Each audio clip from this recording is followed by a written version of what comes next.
Loin d'être déterminée par un concile et un empereur en 327 après Jésus-Christ, la formation du canon chrétien a connu un lent développement sur plusieurs siècles. L'idée même d'un canon d'œuvres accepté faisant autorité est antérieure au christianisme et a commencé avec le développement des écoles de philosophie grecque.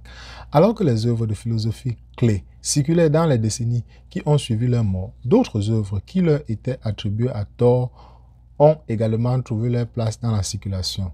Ainsi, plus tard, les adeptes de certaines traditions philosophiques ont élaboré des règles par lesquelles ils décidaient quelles œuvres étaient authentiques et lesquelles étaient des contrefaçons. Discutons juste après le générique.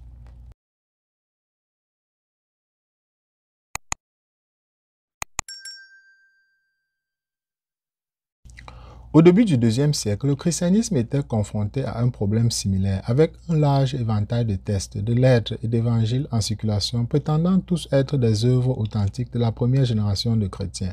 N'importe quelle communauté chrétienne isolée peut très bien en connaître certains, mais pas d'autres.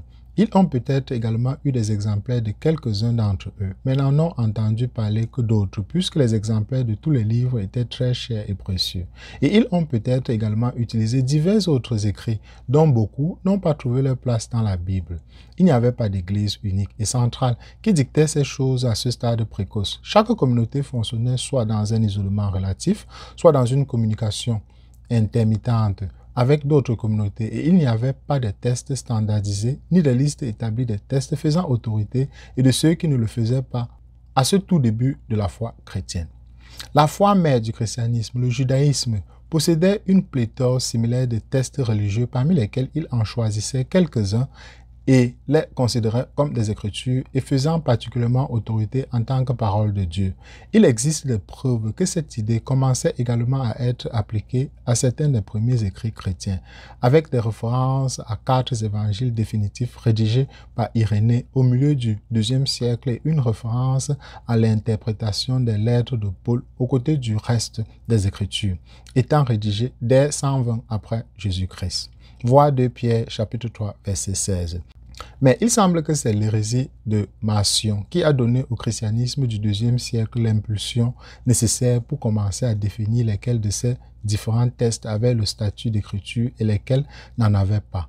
Marcion est né vers 100 après Jésus-Christ dans la ville de Sinope, sur la côte sud de la mer Noire. Après une dispute avec son père, l'évêque local, il se rendit à Rome vers 139 de notre ère.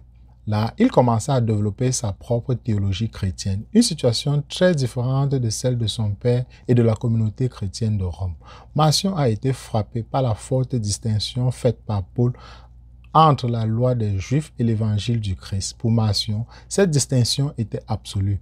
La venue de Jésus rendait superflu l'ensemble de la loi juive et des écritures juives, et le Dieu des Juifs était en réalité tout à fait différent du Dieu prêché par Jésus. Pour Marcion, le Dieu juif était mauvais, vengeur, violent et critique, alors que le Dieu de Jésus était tout le contraire. Marcion a décidé qu'il y avait en réalité 2 dieux, le malin qui avait induit les Juifs en erreur et le bon révélé par Jésus.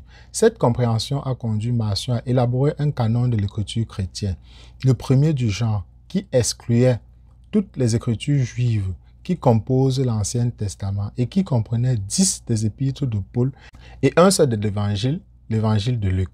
Marcion a tenté de faire accepter sa réévaluation radicale du christianisme et son canon en convoquant un concile de la communauté chrétienne à Rome. Loin d'accepter ses enseignements, le concile l'excommunia et il quitta Rome avec dégoût pour retourner en Asie mineure. Là, il rencontra beaucoup plus de succès et les églises marcionistes surgirent qui embrassaient son idée de 2 dieux et utilisaient son canon de 11 œuvres scripturaires. Alarmés par son succès, d'autres dirigeants chrétiens ont commencé à prêcher et à écrire vigoureusement contre les idées de Marcion et il semble que son canon de 11 ouvrages ait inspiré les chrétiens anti-marcionistes à commencer à définir quels textes étaient ou non bibliques. C'est Irénée qui a défendu pour la première fois les 4 évangiles canoniques, Matthieu, Marc, Luc et Jean, comme étant les plus anciens et les seuls évangiles scripturaires. Et il l'a fait au moins en partie au motif que ces 4 avaient toujours été considérés comme le plus ancien et le plus fiable. Il est intéressant de noter qu'après 2 siècles d'analyse sceptique, l'écrasante majorité des historiens, des érudits et des experts textuels chrétiens ou non, sont en réalité d'accord avec Irénée et le consensus est que ces 4 évangiles sont sans aucun doute les premiers récits de la vie de Jésus.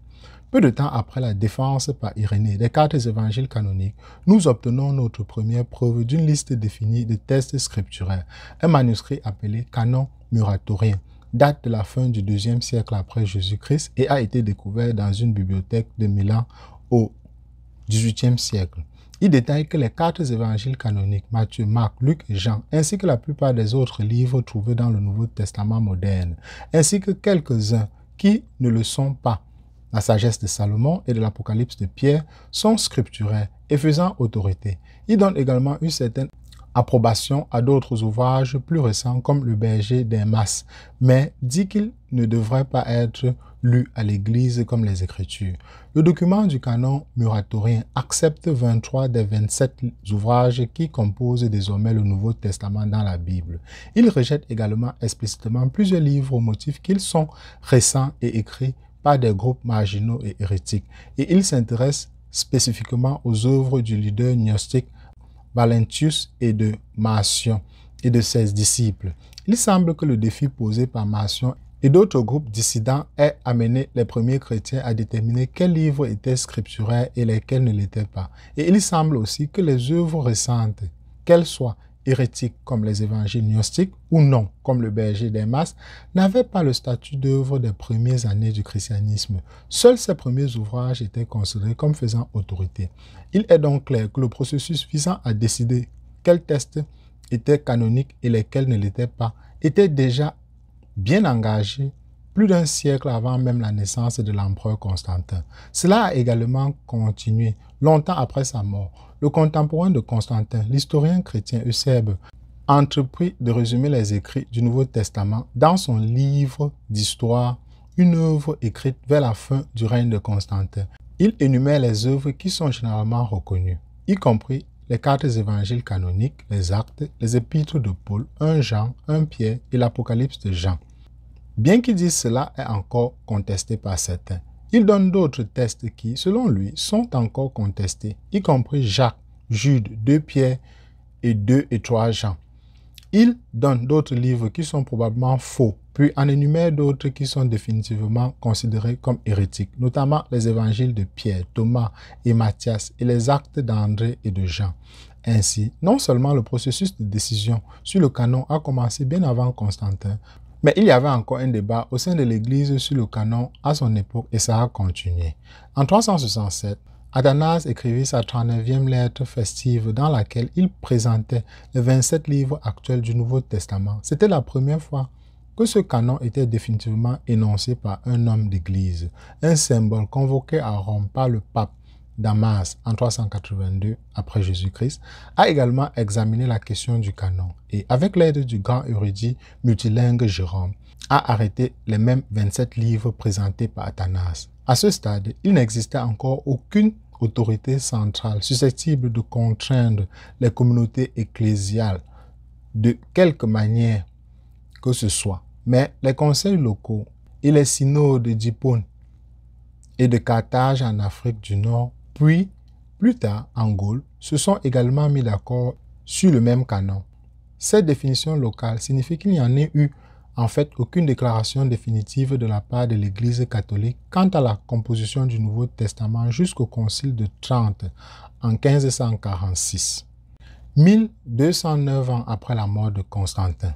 Le développement complet du canon a pris plusieurs siècles, bien que les bases des évangiles qui devaient être inclus aient été réglées au moins vers 200 après Jésus-Christ. En conclusion de notre série de 3 vidéos, je dirais que malgré le fait que le processus d'établissement du canon de la Bible a commencé bien avant la naissance de Constantin et s'est poursuivi après sa mort, et bien qu'il n'y ait joué aucun rôle au concile de Nicée ou ailleurs, le mythe continue. L'idée selon laquelle la Bible a été choisie par un politicien méchant à diverses fins néfastes est toujours simplement trop séduisante pour beaucoup de gens. Et ces prétendus objectifs néfastes incluent tout, depuis l'imposition soudaine d'un Jésus divin au christianisme selon Dan Brown et sa source loufoque Holy Blood, Holy Grail, jusqu'à la dissimulation des croyances New Age de Jésus dans la réincarnation et le mysticisme indien, selon cette grande érudite Shirley MacLaine. Mais il semble que les origines sans fondement et les partisans cinglés de cette idée stupide n'importent pas au gars de philosophical athéisme. De toute façon, aucun d'entre eux n'a vérifié tout ça. Quelques-uns de ceux qui se consacrent au mythe de Constantin a créé la Bible ont été forcés d'admettre qu'il n'existe aucune preuve directe liant le concile de Nicée à la formation du canon.